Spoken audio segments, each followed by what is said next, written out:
Hello दोस्तों हमारी app Vishnu economics school के स्टोर में इकोनॉमिक्स और कॉमर्स सब्जेक्ट से रिलेटेड 250 से अधिक कोर्स हैं। तो दोस्तों अगर आप यूजी में हो या पीजी में हो या आप यूपीएससी की तैयारी कर रहे हो या आपके पास यूजीसी नेट है या आप पीजीटी की तैयारी कर रहे हो या किसी और कंपटीशन की तैयारी कर रहे हो जहाँ पर इकोनॉमिक्स और कॉमर्स सब्जेक्ट है, तो आपके लिए हमारे पास कोर्स है।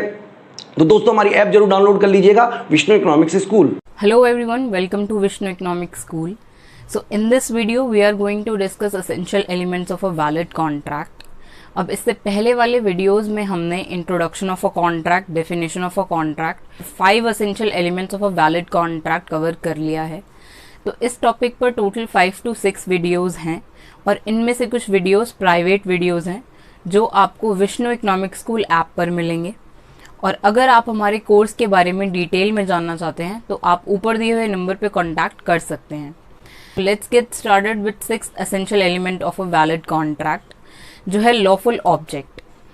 अब लॉफुल ऑब्जेक्ट को समझने के लिए हमें पहले ये समझना इम्पॉर्टेंट है कि हम ऑब्जेक्ट कहते किसको हैं। अब यहाँ पर इस एक्ट के अंदर ऑब्जेक्ट का मतलब है ऑब्जेक्टिव से। ऑब्जेक्टिव का मतलब है कि हम जिस भी कॉन्ट्रैक्ट में एंटर हो रहे हैं उसका जो मकसद है वो लॉफुल होना चाहिए, मतलब कि वो इल्लीगल नहीं होना चाहिए और इमोरल नहीं होना चाहिए। अब इसमें एक स्टेटमेंट है कि पार्टीज टू अ कॉन्ट्रैक्ट और an agreement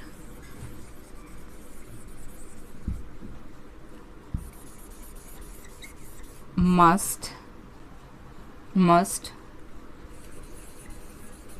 agree on a lawful object।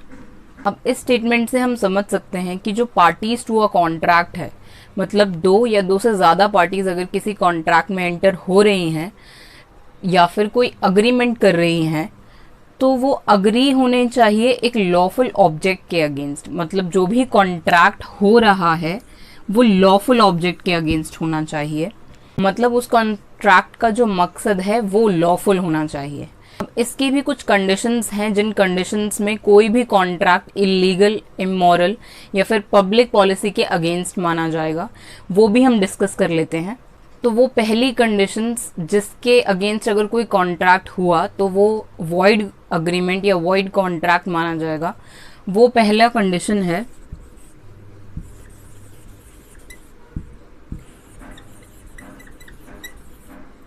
Alien enemy.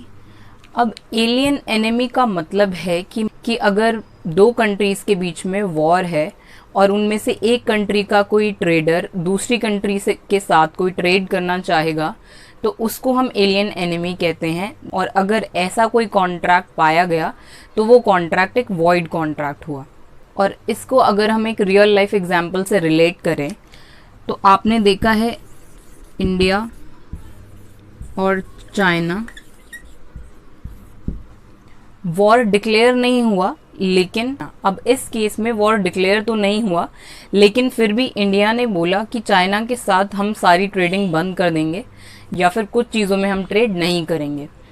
तो इस केस में अगर कोई इंडियन पर्सन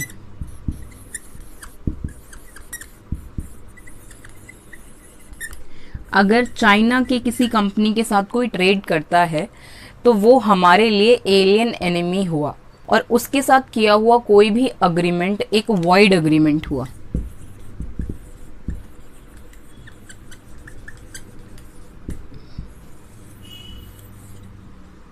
अब आपने नोटिस किया होगा मैंने यहाँ पर वॉइड अग्रीमेंट लिखा, वॉइड कॉन्ट्रैक्ट नहीं। दोनों में डिफरेंस है, एक वॉइड अग्रीमेंट और वॉइड कॉन्ट्रैक्ट में। वो भी हम डिस्कस करेंगे जब हम काइंड्स ऑफ कॉन्ट्रैक्ट पढ़ेंगे हमारी नेक्स्ट वीडियोज में। तो अभी हम इतना समझ लेते हैं, इसका बेसिस समझ लेते हैं कि वॉइड अग्रीमेंट कहलाएगा अगर हम किसी एलियन एनिमी के साथ कोई भी ट्रेडिंग करते हैं तो। और इसमें भी एक कंडीशन है कि अगर हम एलियन एनिमी के साथ कोई ट्रेडिंग कर रहे हैं और ये हम नोइंगली कर रहे हैं, इसमें ये कंडीशन बहुत इंपॉर्टेंट है कि ये जो ट्रेडिंग हुई ये हमने नोइंगली करी तो हमारा जो अग्रीमेंट है वो एक वॉइड अग्रीमेंट होगा। तो ये हुई एलियन एनिमी की कंडीशन। अब नेक्स्ट कंडीशन डिस्कस करते हैं।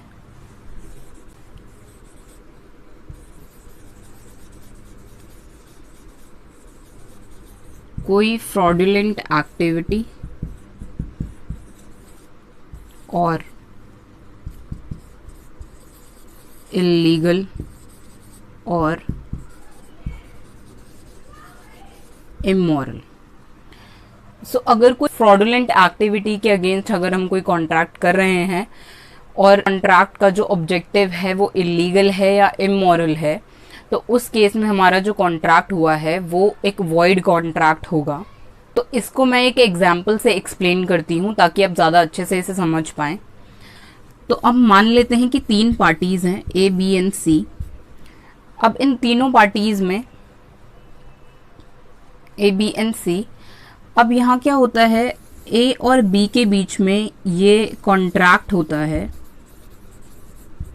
कि अगर बी जो है वो सी के साथ कोई फ्रॉड करेगा, वो फ्रॉड कैसा भी हो सकता है, जैसे वो किसी पेमेंट में डिफॉल्ट कर दे,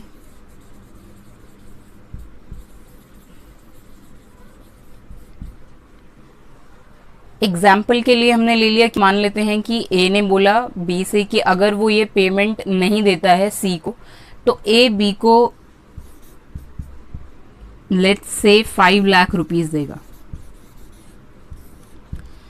तो इस केस में जो इस कॉन्ट्रैक्ट का ऑब्जेक्टिव है वो ही फ्रॉड है, वो इमोरल है और इलीगल है, क्योंकि ए सी को डिफॉल्ट करने के, कोई फ्रॉड करने के कुछ पैसे दे रहा है, कुछ अमाउंट पे कर रहा है।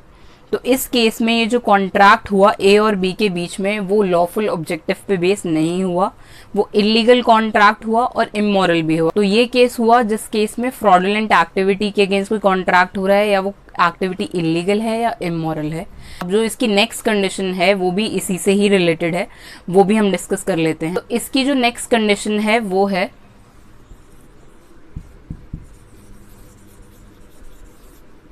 Injury to a person or property of another। अब इस केस में अगर कोई कॉन्ट्रैक्ट होता है 2 पार्टीज के बीच में और उस कॉन्ट्रैक्ट का जो ऑब्जेक्टिव है वो ये है कि किसी पर्सन को हमें इंजर्ड करना है या उसकी कोई पर्सनल प्रॉपर्टी को नुकसान पहुंचाना है, तो ऐसा कोई भी कॉन्ट्रैक्ट एक वैलिड कॉन्ट्रैक्ट नहीं होगा। एक लॉफुल ऑब्जेक्ट का होना इम्पॉर्टेंट है किसी भी कॉन्ट्रैक्ट को एक वैलिड कॉन्ट्रैक्ट कहलाने के लिए।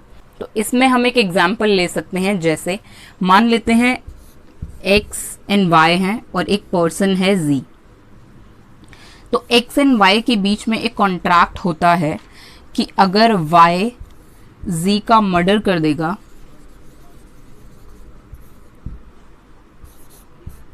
तो जी वाई को 10 लाख रुपीस देगा। अभी इसको बहुत ही सिंपल लैंग्वेज में या फिर कहें बॉलीवुड लैंग्वेज में अगर हम सुपारी बोल देते हैं, तो एक्स ने वाई को जी की सुपारी दी है कि अगर वो उसका मर्डर कर देगा तो वो उसको 10 लाख रुपीस देगा। तो ऐसे भी कॉन्ट्रैक्ट जो हम मूवीज में देखते हैं वो भी इलीगल कॉन्ट्रैक्ट्स होते हैं। उसका जो ऑब्जेक्टिव होता है वो लॉफुल नहीं होता है, इमोरल होता है। तो अगर किसी पर्सन को इंजर्ड करने के अगेंस्ट या किसी की प्रॉपर्टी को नुकसान पहुंचाने के अगेंस्ट या उसके बेसिस पर कोई कॉन्ट्रैक्ट होता है तो वो कॉन्ट्रैक्ट एक वॉइड कॉन्ट्रैक्ट होता है। तो जो इसकी नेक्स्ट कंडीशन है वो है कि किसी भी पब्लिक पॉलिसी के अगेंस्ट अगर कोई कॉन्ट्रैक्ट होता है तो वो एक वॉइड कॉन्ट्रैक्ट माना जाएगा, वो लॉफुल ऑब्जेक्ट नहीं माना जाएगा उस कॉन्ट्रैक्ट का, क्योंकि उसमें किसी भी पब्लिक पॉलिसी का लॉस हो रहा है।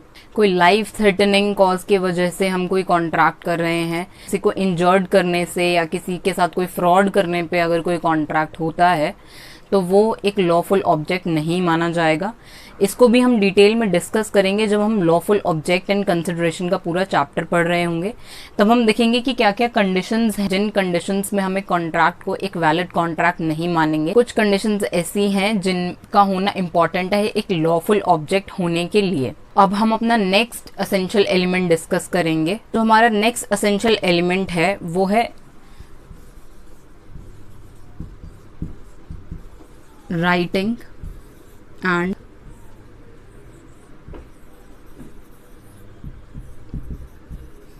registration। अब ये क्यों है एक असेंशियल एलिमेंट एक वैलिड कॉन्ट्रैक्ट का?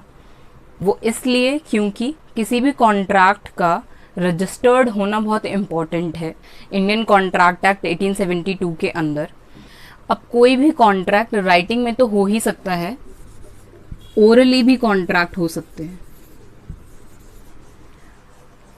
ओरली भी कॉन्ट्रैक्ट हो सकते हैं कि आपने कुछ बोलकर या किसी को फ़ोन कॉल पर या आपने मिलकर किसी को बोला कि हमारे बीच में ये कॉन्ट्रैक्ट हो रहा है और दोनों पार्टीज अग्री हो गए ओरली ही, तो इसको भी हमें कॉन्ट्रैक्ट ही मानेंगे। लेकिन उस कॉन्ट्रैक्ट का भी रजिस्ट्रेशन इम्पॉर्टेंट है, चाहे वो कॉन्ट्रैक्ट राइटिंग में हुआ हो चाहे वो कॉन्ट्रैक्ट ओरली हुआ हो।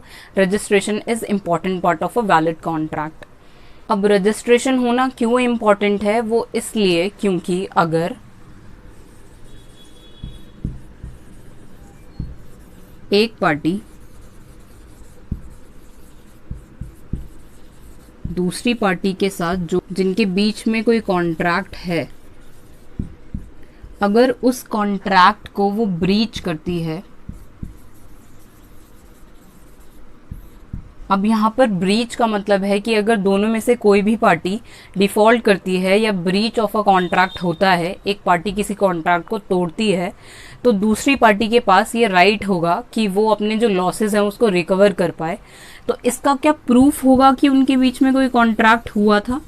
उस प्रूफ के लिए ही रजिस्ट्रेशन होना इम्पॉर्टेंट है। ये कहीं पर रजिस्टर्ड होना चाहिए कि इन दोनों पार्टीज के बीच में कोई कॉन्ट्रैक्ट हुआ है, तभी ये पार्टी अपने लॉसेस जो है वो रिकवर कर पाएगी, तभी कोर्ट को ये पता चलेगा कि इन दोनों के बीच में कोई कॉन्ट्रैक्ट हुआ था। वो ही प्रूफ होगा रजिस्ट्रेशन, एक पार्टी ने डिफॉल्ट किया है या ब्रीच किया है उस कॉन्ट्रैक्ट को। कि किसी भी कॉन्ट्रैक्ट की राइटिंग और रजिस्ट्रेशन इम्पॉर्टेंट है, तभी हम उसको कह सकते हैं कि वो एक वैलिड कॉन्ट्रैक्ट है। इसीलिए ये एक एसेंशियल एलिमेंट है, ताकि in case of breach of a contract the aggrieved party can recover it's losses. तो अब जो रिमेनिंग 3 एसेंशियल एलिमेंट्स हैं वो हम डिस्कस करेंगे हमारे नेक्स्ट वीडियो में। So see you in the next video. Thank you.